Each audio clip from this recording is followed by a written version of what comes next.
4절, 5절 다시 읽어보시겠습니다. 각 동네 사람들이 예수께로 나와 큰 무리를 이루니 예수께서 비유로 말씀하시되 씨를 뿌리는 자가 그 씨를 뿌리러 나가서 뿌릴새 더러는 길가에 떨어지매 밟히며 공중의 새들이 먹어버렸고. 그러니까 큰 무리를 이루니, 그죠? 그러니까 예수님께로 이제 예수님께서 많은 역사를 이루시고 보여주시니까 많은 무리가 모였다는 거죠. 많은 무리가 모임으로 이제 예수님께서 이제 비유로 말씀하시는 거예요. 예수님께서 씨 뿌리는 비유를 말씀하실 때 대다수의 뭐냐면 청중들은 농경 문화 속에서 살고 있었기 때문에 그 씨 뿌리는 비유에 대한 말씀을 하셨을 때 잘 이해할 수 있었을 것이라는 거죠. 뭐 여기 이제 농사 짓는 것을 해본 사람도 있고 안 해본 사람도 있지만 어찌됐든 간에 여러분들이 농사 짓는 거를 보잖아요. 그러니까 그런 이제 비유로 말씀하시는데 씨 뿌리는 자나 씨앗 자체보다 중요한 것은 뭐냐면 씨는 동일한 거라는 거예요.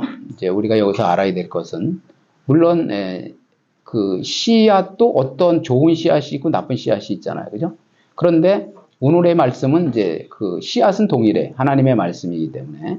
그런데 중요한 것은 뭐냐면 그 토질, 그 씨를 뿌려서 그 심겨지는 밭에 따라서 뭐냐면 이제 결실이 틀려지기 때문에 거기에 대한 이제 강조점을 두고 말씀한다는 거예요. 그러니까 이걸 우리가 미리 알고 이제 말씀을 우리가 나눠야 되겠죠.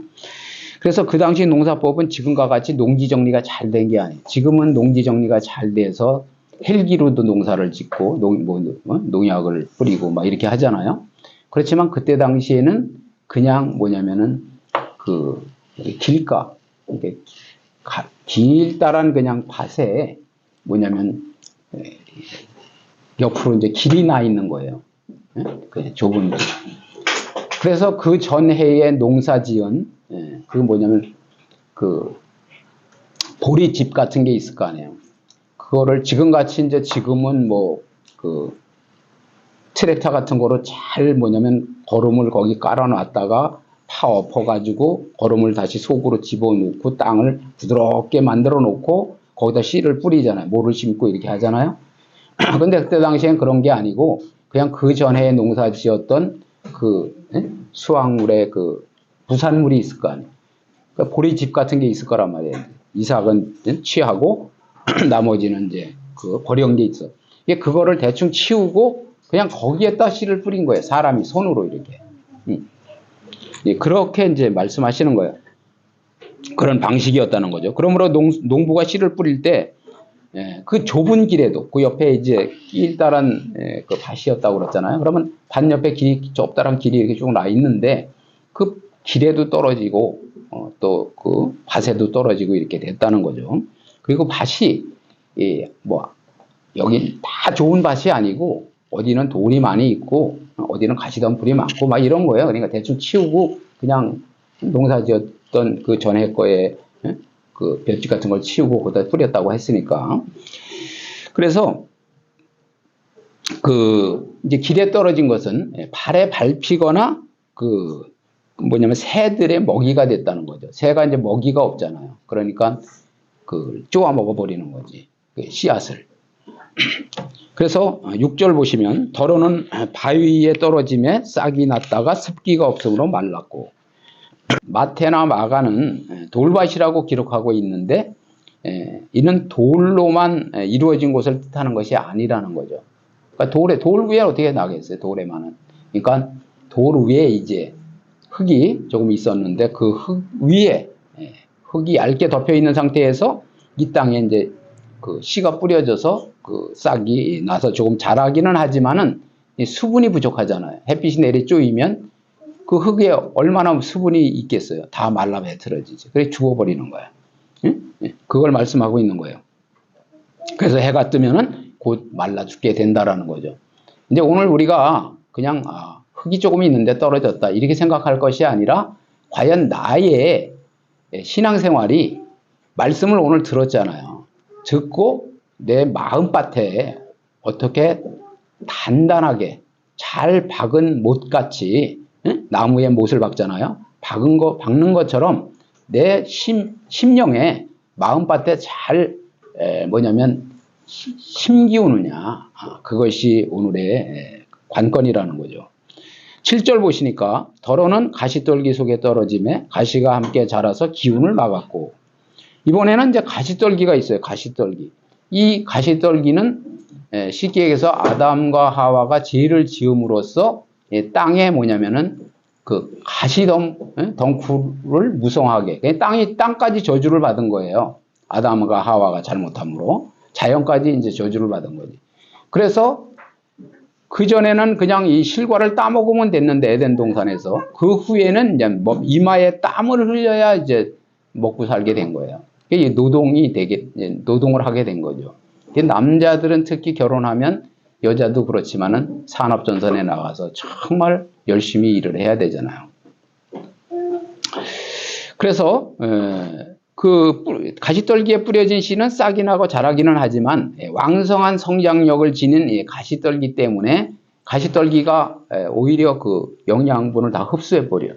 그러니까 진짜 자라야 될 그 알곡은 오히려 못 자란다, 이런 얘기예요. 그래서 자양분을 빼앗겨 가지고 열매를 맺지 못하고 그냥 조금 이렇게 자라다가 시들시들 말라버린단 말이에요. 8절 보시면 더러는 좋은 땅에 떨어짐에 나서 100배 결실을 하였느니라. 이 말씀을 하시고 외치시되 들을 귀 있는 자는 들을지어다. 신앙생활을 잘한다는 것은 여러분들이 말씀을 듣고 그 말씀이 여러분의 심령 속에서 잘 뿌리를 내리고 잘 자라서, 그리고 여기에 말씀처럼 100배의 결실을 맺으면서 사는 거예요. 그래서 충분한 습기와 자양분을 구비하고 성장을 가로막는 장애물이 없는 좋은 땅, 좋은 땅에 떨어진 씨앗은 잘 성장하여서 100배 결실을 맺는다는 거예요. 마태나 마가의 경우에는 30배, 60배, 100배 이렇게 3단계로 구분되어 있으나 누가는 나머지 두 개는 생략한 채 100배의 결실만을 언급함으로써 풍성한 결실을 강조하고 있는 거예요. 9절 보세요. 9절. 제자들이 이 비유의 뜻을 물으니 이르시되 하나님 나라의 비밀을 아는 것이 너희에게는 10절 이르시되 하나님 나라의 비밀을 아는 것이 너희에게는 허락되었으나 다른 사람에게는 비유로 하나니 이는 그들로 보아도 보지 못하고 들어도 깨닫지 못하게 함이라. 조금 이상하긴 하죠. 말씀을 다 듣고 알았으면 좋겠는데 너희에게는 허락되었으나 다른 사람에게는 비유로 하나니 이는 그들로 보아도 보지 못하고 들어도 깨닫지 못하게 한다는 거예요. 그러니까 이제 먼저도 제가 말씀드렸지만 비유는 들어야 될 사람은 듣고 듣지 말아야 될 사람은 듣지 못하게 하기 위해서 비유로도 하셨다, 이렇게 말씀드렸잖아요. 그래서 여기서 보면은 제자들은 비록 비유를 이해하지는 못했지만은 그 뜻을 알려고 하는 열정적인 마음은 있었다는 거야. 우리도 이제 말씀이 들리려면 사모해야 돼요, 첫째. 그래서 내가 오늘은 다른 그런 모든 잡생각을 다 끊어버리고, 저도 그래요. 저도 신앙생활을 할 때 뭐냐면 일을 하는 그 직업이었으니까 계속 뭐냐면은 설교를 들으면서 내 생각과 내 마음은 현장에 가 있어, 현장에. 그래가지고 거기서 그냥 계속 일을 하고 있는 거예요. 이걸 이렇게 하면 잘할까, 저렇게 하면 잘할까. 지금 설교를 듣고 있는데 그런다니까. 그게 이제 마귀가 하는 마음이에요. 그래서 그럴 때는 바로 끊어버릴 줄 알아요. 그 생각을 딱 단절시키고, 그리고 오늘 저 말씀에 집중해서 들어야 되겠구나. 이렇게 돼야 된다는 거예요. 그래서 하나님 나라의 비밀, 이것은 인간 스스로 발견해낼 수가 없어요. 그러니까 하나님께서 계시, 그러니까 계시 뚜껑을 열어주셔야 돼요. 성령님께서 깨닫게 하시는 거예요. 말씀을 읽을 때, 들을 때 조명해 주시는 거죠. 조명. 비춰 주시는 거야. 그리고 뭐냐면 깨닫게 하시는 거예요. 그렇게 하실 때만 뭐냐면 우리는 알 수 있다는 거예요. 그래서 하나님의 깊은 것을 통달케 하시는 분이 성령님이요. 하나님의 깊은 것을 알게 하신다는 거죠. 이게 사람 속에 있는 것은 사람의 영이 안다고 하잖아요. 그런 것처럼 뭐냐면 하나님의 깊은 것도 성령께서 알게 해주셔야 내가 안다는 거예요. 그래서 우리가 알 수 없는, 스스로 알 수 없는 오직 하나님께서 계시해 주실 때 비로소 뭐냐면 알 수가 있는 참다운 진리를 말하는 거라는 거죠. 그래서 너희에게는 허락되었으나 여기에 하나님 나라의 비밀은 그 고유한 속성으로 인해서 인간의 인식 능력으로는 인지할 수 없다라는 거야. 그러나 인간이 그것을 알 수 있는 것은 하나님으로부터 선물로 부여받는 거예요. 선물로. 그러니까 어떻게 보면 우리가 내가 뭘 깨달았잖아요. 그러면 막 자랑을 하게 돼. 와, 내가 이걸 깨달았다. 그런데 어떻게 가만히 보면은 성령께서 깨닫게 해 주신 거죠. 은혜를 주신 거예요. 쉽게 얘기하면. 다른 사람이 잘 모르는 그런 진리를 또 알게 하신 거라는 거죠.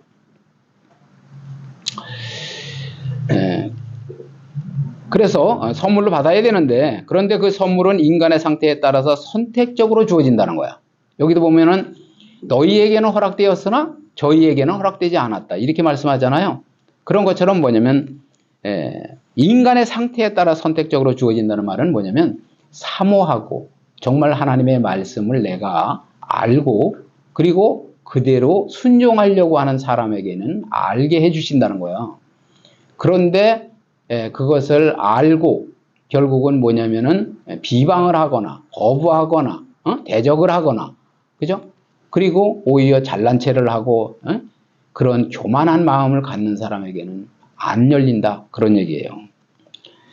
그래서 이는 하나님 나라의 비밀이 그것을 진실한 마음으로 추구하는 사람들에게만 열려 있고 그렇지 않은 자들에게는 닫혀 있음을 말해주는 거라는 거예요. 쉽게 말씀드리면. 그래서 예수님께서 비유로 말씀하신 이유는 백성들이 완악하여서 하나님의 말씀을 깨달아 듣기를 거절했기 때문이라는 거예요. 거절했기 때문에. 그래서 사실 성경의 다른 곳에서도 하나님은 은사를 주시기 원하지만은 많은 사람들이 이를 받아들이려고 하지 않는다는 사실을 증거하고 있다라는 거예요. 성경 여러 곳에. 그래서 하나님의 은사를 거절한 사람들에게는 비밀을 감추기 위하여서 비유로 말씀하신다는 거죠. 그래서 11절 보시니까 이제 비유를 이제 풀어주세요. 풀어주시는데 이 비유는 이러하니라. 시는 하나님의 말씀이요. 그죠? 시. 우리가 그냥 농부가 씨를 뿌리는 거로 생각하지 마시고 하나님의 말씀의 씨가 우리의 심령에 뿌려지고 있는 거야.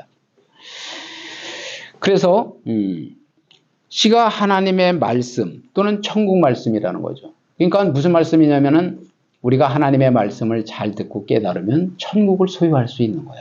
그렇기 때문에 천국 말씀이라는 거죠. 천국을 알 수 있는 거예요. 응?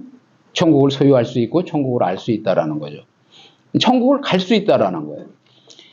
그래서 천국 말씀이라는 거죠. 그 다음에 예수님 자신이에요. 예수님 자신. 그래서 성경은 너희들이 성경에서 영생을 얻는 줄 알고 성경을 상고하거니와 성경은 내게 대하여 증거하는 거다. 기록된 것이다. 이렇게 말씀하셨잖아요. 그러니까 여러분들이 성경을 통해서 예수님을 알아야 돼. 예수님. 그리고 예수님 자신이라고 말씀하시고 그 다음에 씨에 대해서 말씀드리는 거예요. 그리고 복음을 뜻한다는 거죠. 우리가 복음을 깨달았느냐 율법을 깨달았느냐 내가 복음적인 체질이냐 율법적인 체질이냐 이것을 자꾸만 말씀을 전하면서 제가 강조하잖아요. 복음을 깨달았느냐. 도대체 복음이 뭔데 하나님의 말씀이 복음이지 그렇게 복음 하느냐 그러는데 쉽게 말씀드리면 우리의 노력, 우리는 죄인이야 행악의 종자란 말이죠, 우리가. 그렇기 때문에 우리의 노력이나 우리의 어떠한 방법으로도 뭐냐면은 천국을 소유할 수가 없어요. 그런데 복음이라는 것은 예수 그리스도께서 십자가에서 우리의 죄를 위해 죽으시고 이루신 거예요. 다 이루었다 하셨잖아요. 구속사역을 이루신 거야. 그 이루어 놓으신 의를 내 것으로 믿음으로 받아들이는 것이 복음이라는 거예요. 그러면 복음의 그 원색적 복음, 쉽게 얘기해서 뭐 이렇게 예수 믿으면 잘 산다. 물론 잘 살죠. 그렇지만 그러한 그냥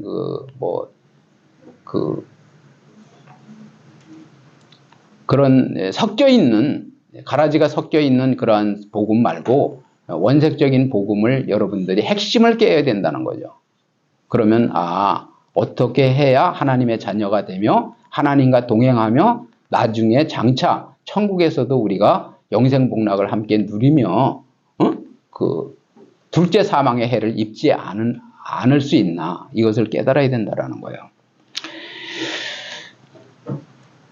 12절 크게 읽어보시겠습니다. 길가에 있다는 것은 말씀을 들은 자니 이에 마귀가 가서 그들이 믿어 구원을 얻지 못하게 하려고 말씀을 그 마음에서 빼앗는 것이요. 엄청나 이거 무서운 말씀이에요.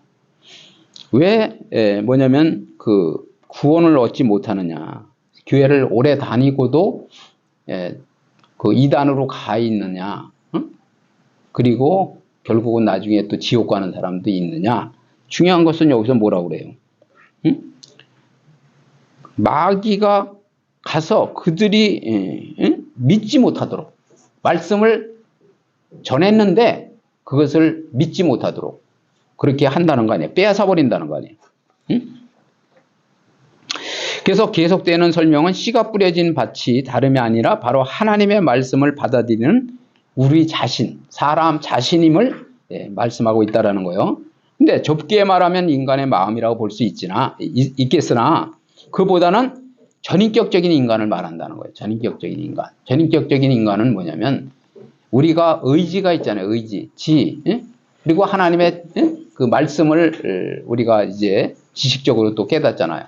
그런데 감정도 있어요. 은혜를 받아가지고 말씀을 듣고 은혜를 받아서 내가 죄인임이 깨달아지고 눈물을 줄줄 흘리고 하나님의 말씀대로 살아야 되겠다. 이렇게 또 순간적으로는 뭐냐면 여러분들이 다짐을 할 때도 있어. 감정적으로 내가 큰 은혜를 받았다고.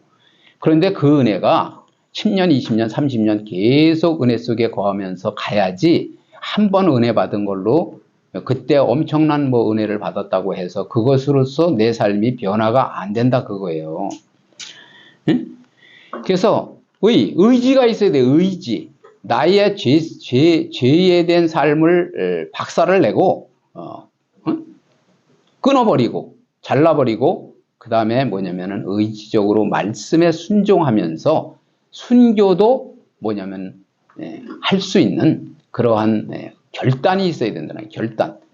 내가 이 예배를 드리기 위해서는 다른 물질, 쾌락 여러 가지를 다 끊어낼 수 있는 그러한 뭐냐면 의지가 있어야 되는 거예요. 그런 뭐냐면 그 지정의가 그 인격적으로 주님과 뭐냐면 교제가 되는 그러한 삶의 상태를 말한다는 거예요. 그래서 길가와 같은 상태의 인간은 말씀을 듣기는 하나 그 말씀에 대한 냉담하는 거예요. 냉담. 그래서 냉담하는 것을 표현하고 있는데 진실로 받아들이지 않음으로써 말씀이 그 사람의 삶을 변화시키지 못한다는 거예요. 그러니까 어떻게 보면 말씀을 받아들여서 그것이 제대로 성령께서 깨닫게 하시고 찔림이 오면 그러면은 변하게 돼 있어요. 내가 죄된 행동을 계속하고 있단 말이죠. 그런데 그 죄에 대한 것을 하나님이 그냥 이렇게 지적을 하죠. 말씀을 통해서. 그래서 제가 그런 경우가 많아요. 뭐냐면 말씀을 들을 때 정말 뭐냐면 기도하고 말씀 준비를 하고 정말 그 말씀을 전하는 분이 또 다 그런 건 아니지만은 하나님 앞에 이제 고꾸라져서 그래서 정말 겸손한 마음으로 하나님을 경외하고 두려워하는 마음으로 말씀을 깨닫고 자기가 삶의 현장에서 체험하고 경험하고 그리고 자기 자신이 변화된 그 심령으로 말씀을 전할 때는 그 말씀을 들을 때는 이런 목사님도 있구나. 그러면서 그 말씀을 듣는 순간 내가 쥐구멍에라도 들어가고 싶은 거예요. 그러면서 아, 내가 잘못 살았구나. 앞으로 이걸 잘못했구나. 저걸 잘못했구나 하면서 깨달아지면서 뭐냐면은 삶이 변화가 된다라는 거야. 그래서 내가 망한 이유가 여기에 있구나. 내가 이때까지 어려움을 당한 이유가 여기에 있구나. 이걸 깨달으면서 결국은 뭐냐면 나의 삶을 이제 말씀에 초점을 맞추면서 그 말씀이 가라면 가고 서라면 서고 그 말씀이 인도하는 대로 이제 거기에 굳게 뿌리를 내리고 뭐냐면 힘을 얻는 거죠. 그래서 마태는 악한 자로, 마가는 사탄으로, 그 다음에 표현하는 데 비해서 누가는 마귀로 표현을 하고 있다라는 거죠. 이들은 길가와 같은 상태의 사람들이 말씀을 듣는데 그치고 받아들이기를 보류하고 있을 때 그 말씀을 빼앗는 역할을 한다는 거야. 네? 아시겠죠? 마귀는 쉽게 얘기해서 하나님의 말씀을 의심하게 만들고 불순종하게 만들고 생명의 말씀으로 받아들이지 않게 하는 거예요. 쉽게 얘기하면 여러분이 세상적 지금까지 살아오면서 세상적 가치관이 있을 거예요. 이렇게 해야 행복하게 살고 이렇게 해야 부하게 살고 이렇게 살아야 후회하지 않는 삶을 사는 거다 하는 나름대로의 여러분의 가치관이 있을 거라는 거예요. 근데 성경에서 보면 조금 터무니없는 것 같기도 해. 오병이의 기적을 베풀었다고 하고, 그죠? 물질을 심으면 물질이 온다고 하고, 또 하나님의 말씀에 순종해야 하나님의 사람으로서 영권 있는 그리고 능력 있는 삶을 살고 세상을 정복하고 자신을 다스릴 수 있고 사단을 이길 수 있고 영적 눈이 열려야 된다. 이렇게 얘기한단 말이에요. 신앙에는 체질이 돼야 돼. 기도 체질, 여전히 예배 체질. 아, 저 사람은 아주 뼛속까지 뭐냐면 말씀의 사람이야. 하나님의 사람이야. 타협할 수가 없어. 이 영적인 거하고는. 그렇게 돼야 된다는 거예요. 체질이 무섭잖아요. 여러분들의 체질이 안 좋으면 계속 설사를 한다거나 그런 체질이 있어요. 불면증에 시달리는 체질이라든가. 그 이제 유전적인 거가 많이 있다고 그러잖아요. 그게 체질이요, 그게. 그러니까 우리는 말씀의 체질이 돼야 된다는 거죠.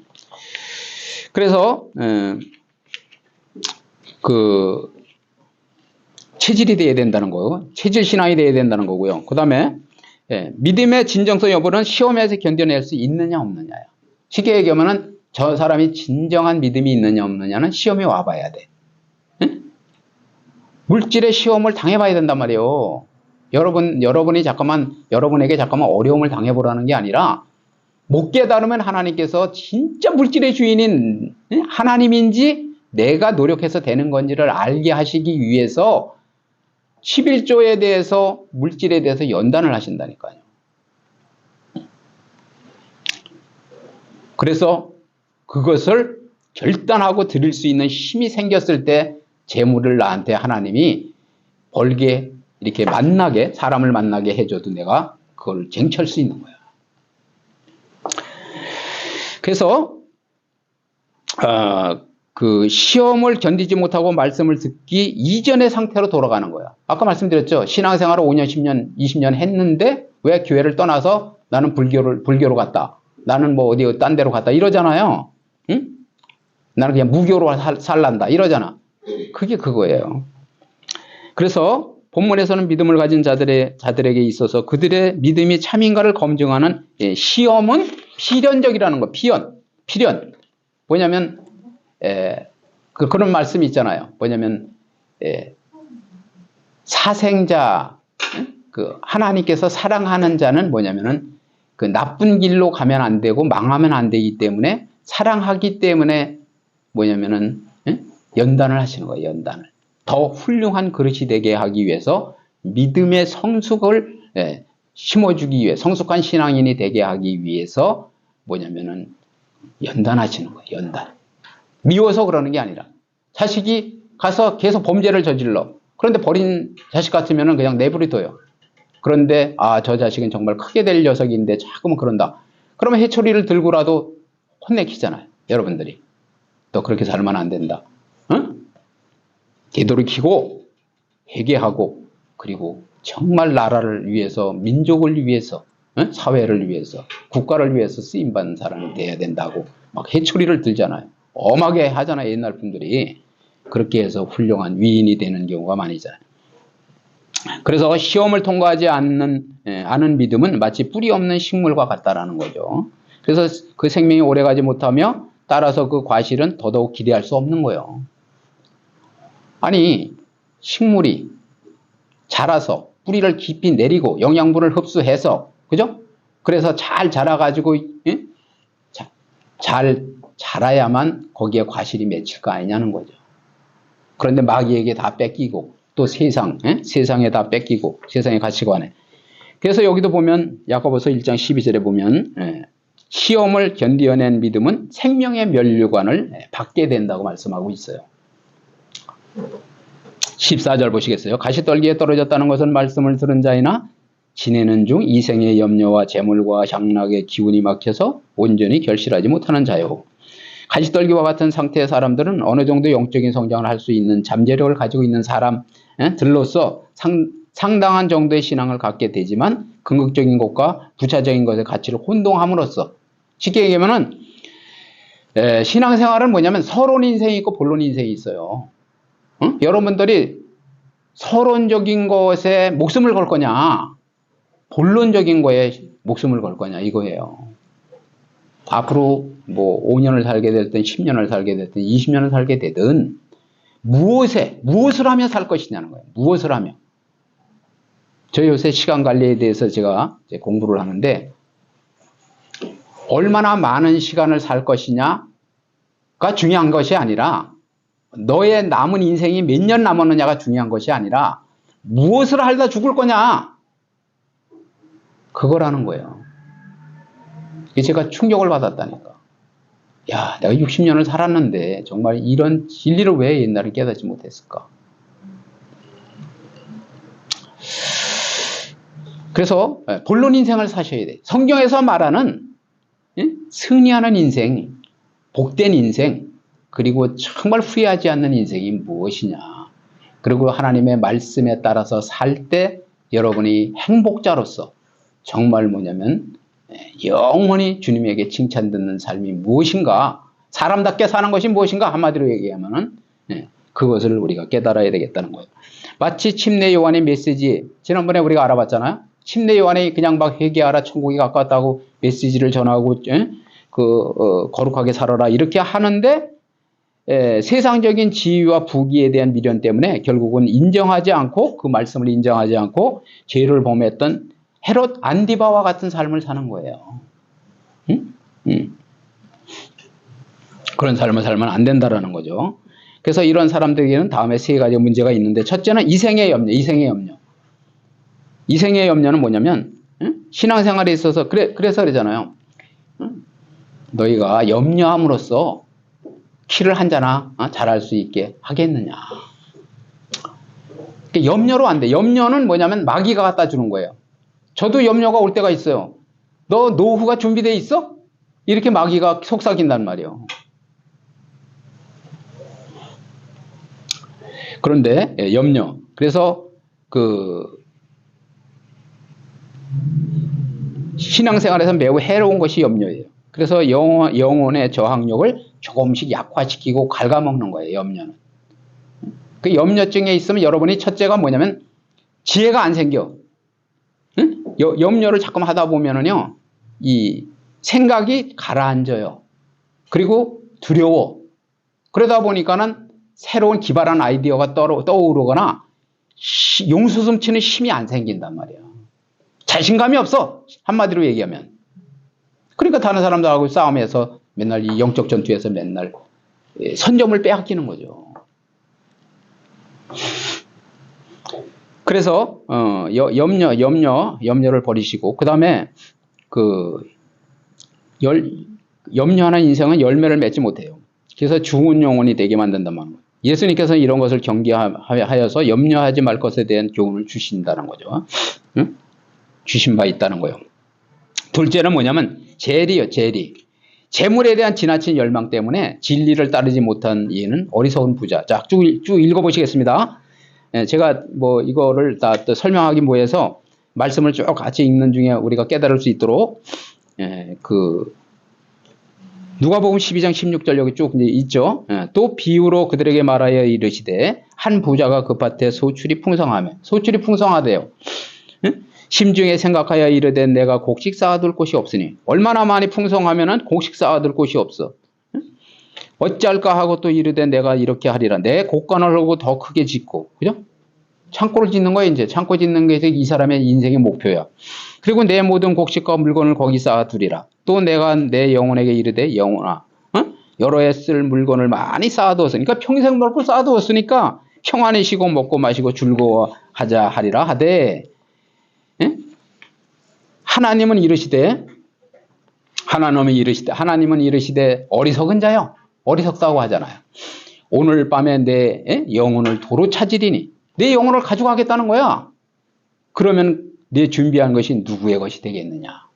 우리가 이렇게, 물론 물질이 나쁘다는 게 아니에요. 물질이 있어야 여러분들이 신앙생활도 더 시간을 할애할 수 있고, 그리고 또 하나님 앞에 물질을 드리면서 그런 신앙생활을 할 수 있겠지만은, 중요한 것은 뭐냐면 물질이 내 삶의 목적이 되면 안 된다라는 거예요.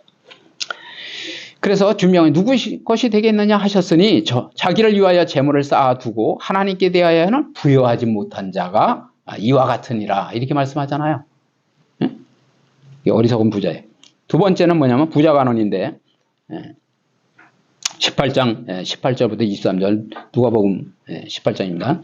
어떤 관리가 물어 이르되 선한 선생님이면 내가 무엇을 하여야 영생을 얻으리까? 이 질문부터가 잘못됐어요. 우리가 무엇을 하여야 영생을 얻는 게 아니라는 거예요. 응? 좀 전에 말씀드린 대로 뭐냐면 무엇을 내가 하는 것이 아니라 믿는 거예요. 믿는 거라니까요. 주님께서 이루어 놓으신 구속사역을 믿는 거예요. 19절 예수께서 이르시되 내가 어찌 나를 선하다 일컫느냐 하나님 한 분 외에는 선한 이가 없느니라. 내가 계명을 안 하니 간음하지 말라, 살인하지 말라, 도둑질하지 말라, 거짓 증언하지 말라, 네 부모를 공경하라 하였느니라. 여짜오되 이것은 내가 어려서부터 다 지켰나이다. 예수께서 이 말을 들으시고 이르시되 네게 아직도 한 가지 부족한 것이 있으니 네게 있는 것을 다 팔아 가난한 자들에게 나눠주라. 그리하면 하늘에서 네게 보화가 있으리라. 그리고 와서 나를 따르라 하시니 그 사람이 큰 부자이므로 이 말씀을 듣고 심히 근심하더라. 같은 이야기에서 아주 잘 나타나고 있다라는 거죠.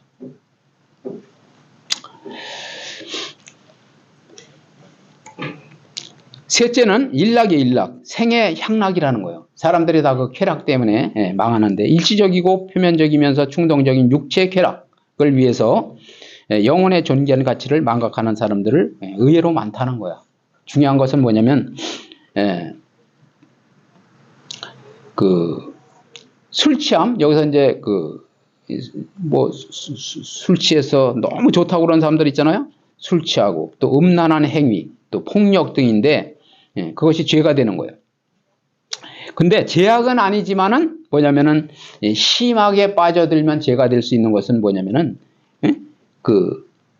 유흥이야, 유흥. 그리고 스포츠, 그런 것도 중독이 되면 안 돼요. 오직 그것 때문에 예배를 못 드리고 그것 때문에 하나님의 말씀을 말씀 따라 살지 못한다고 하면 그것도 죄가 된다라는 거예요. 이런 사람들이 있다라는 거죠. 이런 것 때문에 믿음을 말씀을 빼앗기는 사람들이 있다라는 거예요. 그래서 온전히 결실치 못하는 이 말씀은 성경에는 온전한 신앙을 갖지 못한 자들을 열매 없는 나무에 비유하는 경우가 있는데, 호세아서 10장 1절 2절에 보시면 잎썩이만 무성한 호다나무를 비유하는 거예요. 두 마음을 품은 백성들을 얘기하는 거라는 거예요. 그래서 잎사귀만 무성해, 열매가 가득해야 되는데. 15절 좋은 땅에 있다는 것은 착하고 좋은 마음으로 말씀을 듣고 지켜 인내로 결실하는 자니라. 착하고 좋은 마음은 인간의 영적 지적, 제가 말씀드렸죠, 지정의 영적 지적 의지적인 요소가 집중되어 있는 전인적인 자소를 가리키며 목적에 적합한 상태로 쓰임받는 것을 뜻한다고 볼 수 있다는 거예요. 돈벌이나 사리사욕과 같은 낮은 차원의 성취에 몰두하지 말고 지혜나 의로움 등의 숭고한 일을 획득하는 일에 열심의 태도를 보여야 된다는 거예요. 복음의 씨가 뿌려져서 좋은 열매를 맺기에 적합한 마음은 뭐냐면 숭고한 목적을 성취하기 위해서 필요시에는 작은 것들을 가감하게 포기할 줄 알아야 돼요. 포기. 인생은 가지치기와 똑같아요. 예? 그러니까 여러분들이 신앙생활에 도움이 안 되는 것은 잘라버릴 줄 알아야 돼요. 끊어버릴 줄 알아야 된다.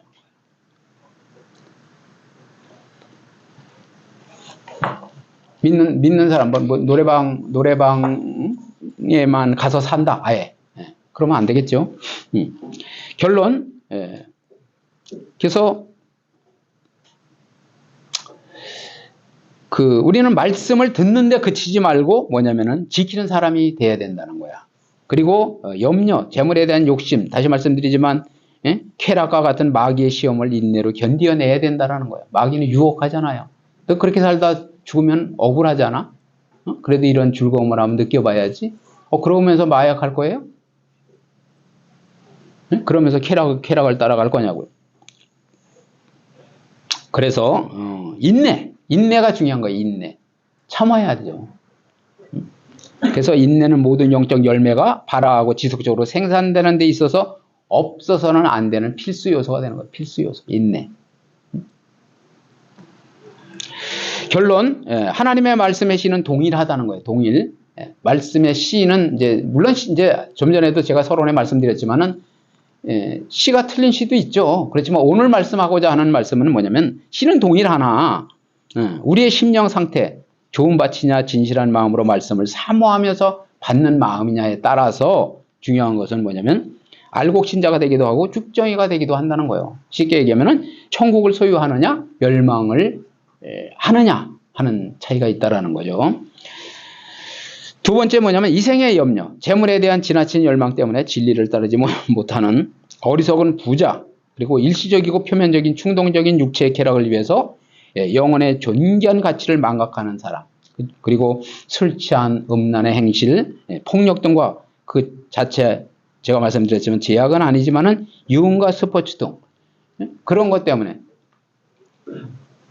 신앙생활을 게을리하게 되고 결국은 그것을 뭐냐면 목적으로 삼고 다른 것을 신앙생활을 서론으로 여기고 살면 안 된다. 그런 말씀이에요. 세 번째 뭐냐면 말씀을 듣는 것에 그치지 않고 지키고 돈벌이나 사리사욕과 같은 낮은 차원의 성취에 몰두하지 않고 지혜나 의로움 등의 숭고한 목적을 성취하기 위해서 필요시에는 작은 것들 하나하나 인생을 서론적인 거 정말 신앙생활에 도움이 되지 않는 거 여러분들이 영원한 삶을 준비하는 데 도움이 되지 않는 것은 가감하게 하나하나씩 끊어버릴 수 있는 그러한 뭐냐면은 그 삶을 삶으로써 열매 맺는 신앙인이 되어야 하겠다는 겁니다. 그래서 생명의 말씀을 마음에 새기고 하나님과 늘 동행하면서 참된 평안을 누리는 저와 여러분 되시기를 주님의 이름으로 축복을 드립니다. 아멘.